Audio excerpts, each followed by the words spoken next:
Bismillahirrahmanirrahim. Assalamualaikum warahmatullahi wabarakatuh. Alhamdulillahirabbil alamin. Wa bihi nasta'inu ala umuri dunya waddin. Wassalatu wassalamu ala asyrafil anbiya'i wal mursalin. Sayyidina wa nabiyyina Muhammadin wa ala alihi wa sahbihi ajma'in. Amma ba'd. Faqad qala ta'ala fi kitabihil karim. A'udzu billahi minasyaitonir rajim. Ya ayyuhalladzina amanu taqullaha haqqa tuqatih wa la tamutunna illa wa antum muslimun. Wa qala Rasulullah sallallahu alaihi wasallam, ittaqillaha haitsu kunta wa atbi'is sayyi'atal hasanata tamhuha wa khaliqin nas bi khuluqin hasan. Ma'asyiral muslimin, jamaah salat Isya dan sholat tarawih Masjid Al-Muhajirin yang mudah-mudahan senantiasa dilimpahkan rahmat dan kasih sayang Allah Subhanahu wa taala. Alhamdulillah sampai detik ini kita masih terus istiqomah melanjutkan ibadah, melaksanakan kewajiban kita sebagai seorang muslim, yaitu sholat Isya berjamaah, dan insyaallah akan kita lanjutkan nanti dengan sholat tarawih.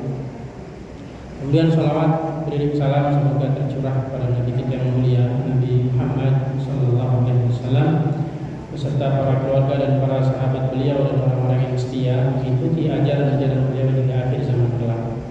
Mudah-mudahan kita yang hadir di sini digolongkan sebagai umat Rasulullah yang mendapatkan syafaatnya kelak di yaumil qiyamah. Amin ya rabbal alamin.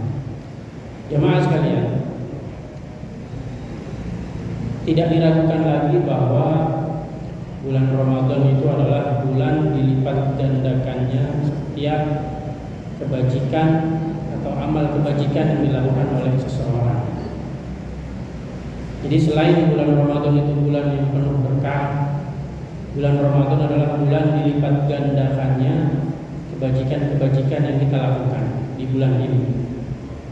Yang mendasari akan hal itu adalah sabda Nabi SAW pada saat beliau mengatakan, umrah fi Ramadan ta'dil hajjatan.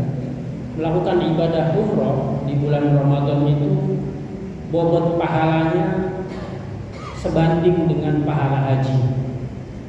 Bahkan dalam riwayat yang lain disebutkan seperti haji bersamaku.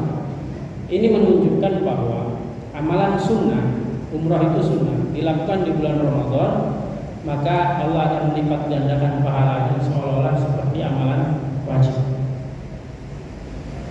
Dan diantara hal lain lagi yang mendasari bahwa bulan Ramadan ini dilipat gandakannya setiap amal kebajikan seseorang adalah apa yang diriwayatkan dari sahabat Thalhah bin Ubaidillah. Sahabat Rasulullah SAW pernah bercerita, Thalhah bin Ubaidillah pernah menyaksikan ada dua orang pemuda yang baru masuk Islam, dua orang mu'alaf. Kedua orang ini diceritakan oleh Thalhah, yang satunya terlalu bersemangat dalam menjalankan agama Islam.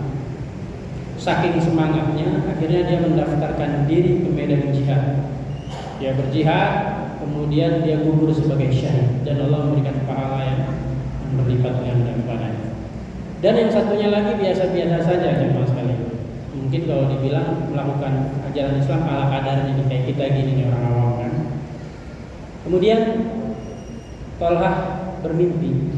Dalam mimpinya dia melihat dua orang pemuda ini berada di depan pintu surga. Thalhah menyangka bahwa yang akan diizinkan masuk ke surga terlebih dahulu adalah yang mati syahid. Ternyata dugaannya salah. Ternyata yang diizinkan masuk surga terlebih dahulu adalah yang biasa-biasa saja. Si Thalhah, sahabat Thalhah ini kebingungan. Dia heran, kenapa bisa kok orang yang derajatnya tinggi karena mati syahid diakhirkan masuk surganya dibandingkan orang yang biasa-biasa saja. Akhirnya hal ini disampaikan kepada Rasulullah. Ya Rasulullah, bagaimana ini bisa terjadi? Nabi menjelaskan, bukankah orang yang Islamnya biasa-biasa saja, dia masih diberikan kesempatan hidup selama 1 tahun ke belakang setelah saudaranya wafat sebagai syahid. Lalu kemudian dia berjumpa dengan bulan Ramadan, dan dia manfaatkan, optimalkan bulan Ramadan dengan sebaik-baiknya. Maka kata Nabi, hal itulah yang menyebabkan dia bisa mengejar ketertinggalan dari orang yang mati syahid. Hadis ini menunjukkan bahwa amalan yang dilakukan di bulan Ramadan sangat dahsyat, dan waktu-waktu di bulan Ramadan itu sangat luar biasa jemaah sekalian. Jadi jangan sia-sia. Ini kita sebentar lagi sudah mau selesai. Jangan sampai nggak ada istilah terlambat. Misalnya beberapa hari lagi kita gas terus. Kenapa? Bulan Ramadan adalah waktu yang sangat berharga. Semua waktunya istimewa. Saking istimewanya, ada seorang ulama tabi'in namanya Ibrahim An-Nakhai, dan yang lain lagi Imam Az-Zuhri. Beliau mengatakan apa? Tasbihatun fi Ramadan khairun min alfi tasbihah fi ghairi Ramadan. Satu ucapan tasbih subhanallah yang kita ucapkan di bulan Ramadan itu lebih baik daripada 1000 kali ucapan tasbih yang diucapkan di luar bulan Ramadan. Wa rak'atun fi Ramadan khairun min alfi rak'ah fi ghairi Ramadan. Satu rakaat yang dilakukan di bulan Ramadan, tadi kita sholat 4 rakaat berjamaah. Kata beliau, satu rakaat yang dilakukan di bulan Ramadan lebih baik dari 1000 rakaat yang dilakukan di luar bulan Ramadan. Ini ulama tadi. Artinya apa? Wajar saja ketika seseorang diberi kesempatan berpuasa di bulan Ramadan, dia bisa mengungguli orang yang mendapatkan derajat tinggi di sisi Allah sebagai manusia. Bisa mengungguli. Oleh karena itu jemaah sekalian, kalau kita mau bicara tentang waktu di bulan Ramadan, itu waktu sangat istimewa. Para ulama menjelaskan, di luar waktu Ramadan ada sepanjang waktu malam. Dari sepanjang waktu malam ini, kata para ulama, ada waktu-waktu yang istimewa. Di antaranya ada 4 titik, ada 4 tempat. Pertama, waktu istimewa sepanjang malam adalah antara maghrib dan isya. Antara maghrib dan isya isi dengan ibadah. Para salafus saleh mengisinya dengan ibadah. Yang kedua, sepertiga malam terakhir. Yang keempat, waktu sahur sebelum subuh. Dan yang kelima, ba'da subuh sampai syuruq. Itu 4 waktu istimewa selama sepanjang malam itu. Tapi kata para ulama, lain halnya dengan bulan Ramadan. Bulan Ramadan itu seluruh waktunya istimewa.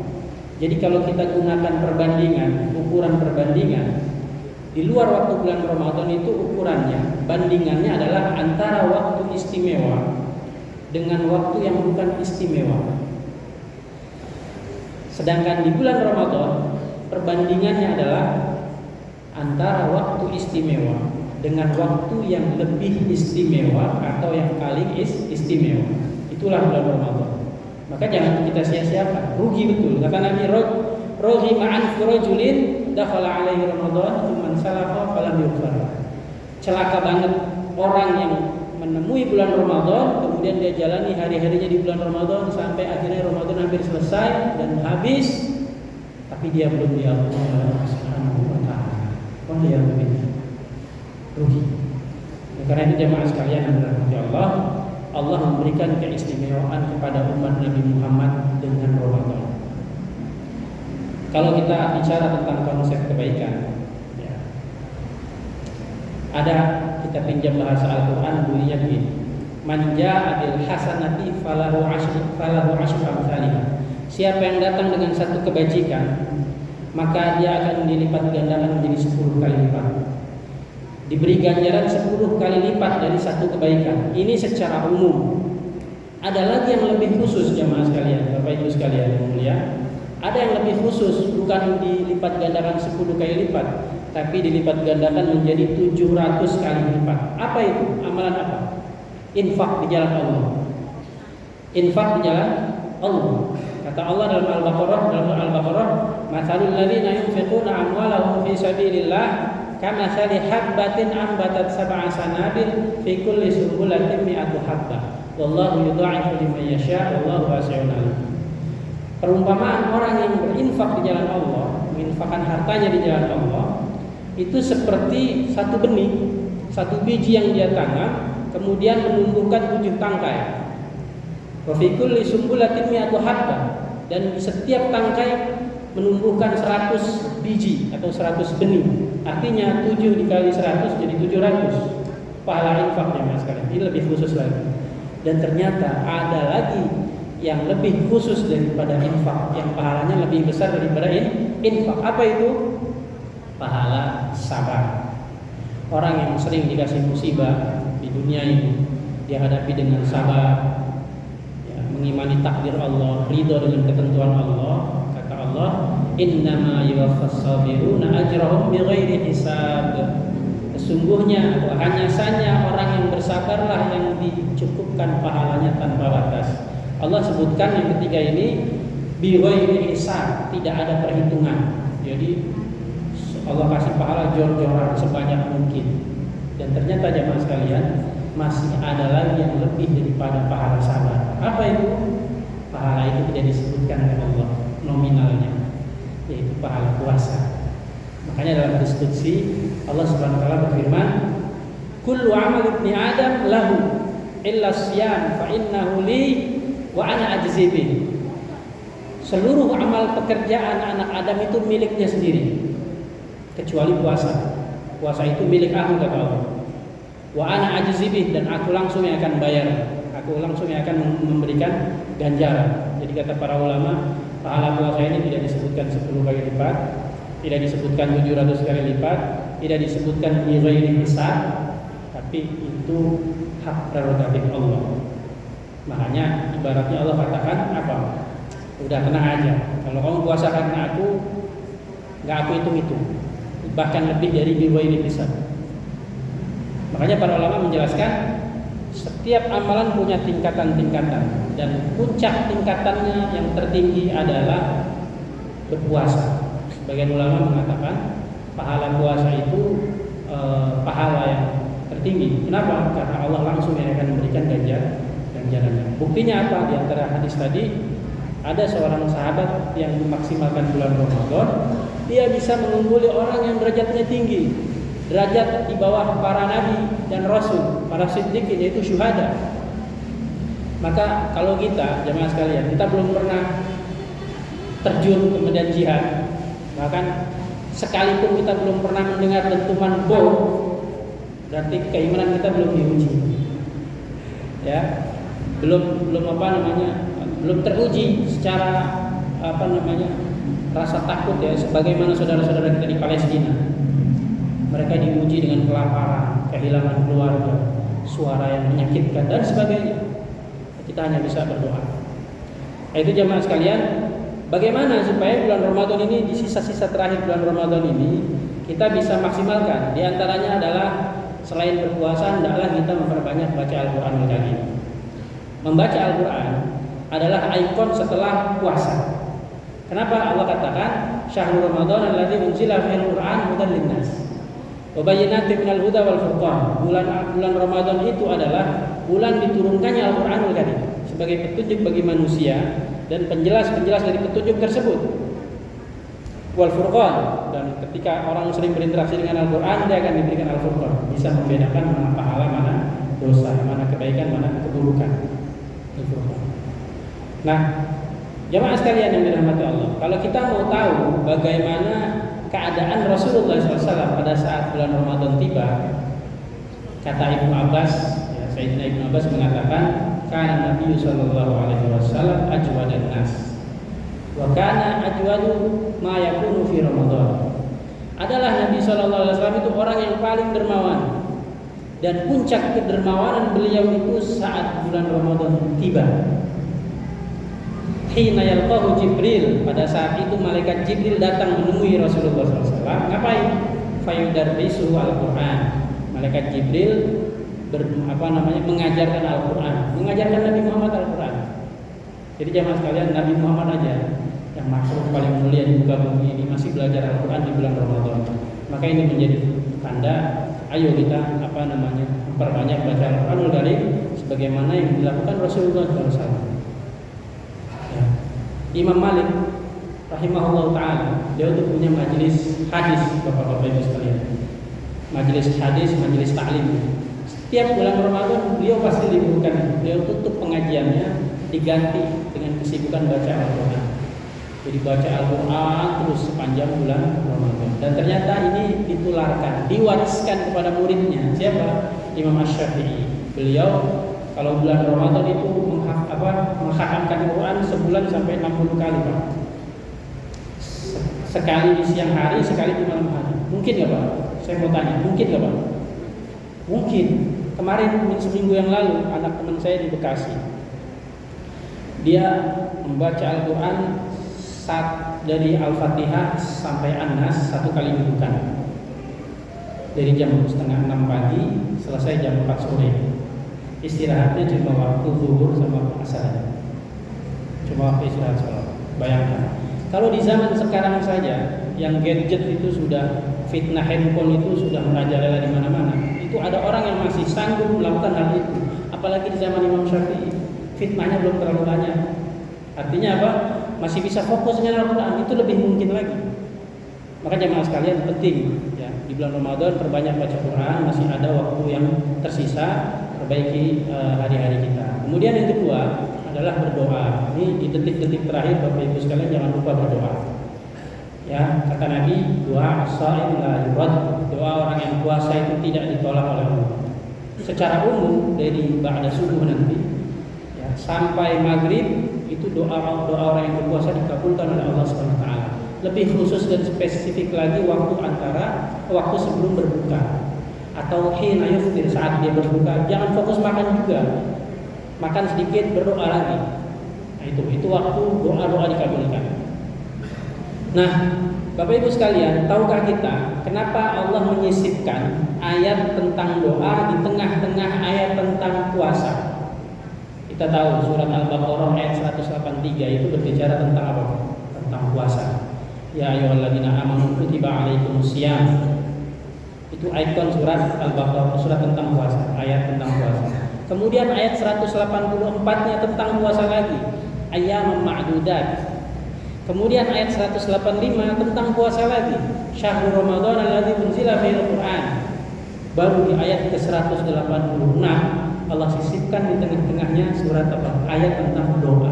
Wa idza sa'alaka 'ibadi anni fa inni qarib ujibu da'watad da'i idza da'an.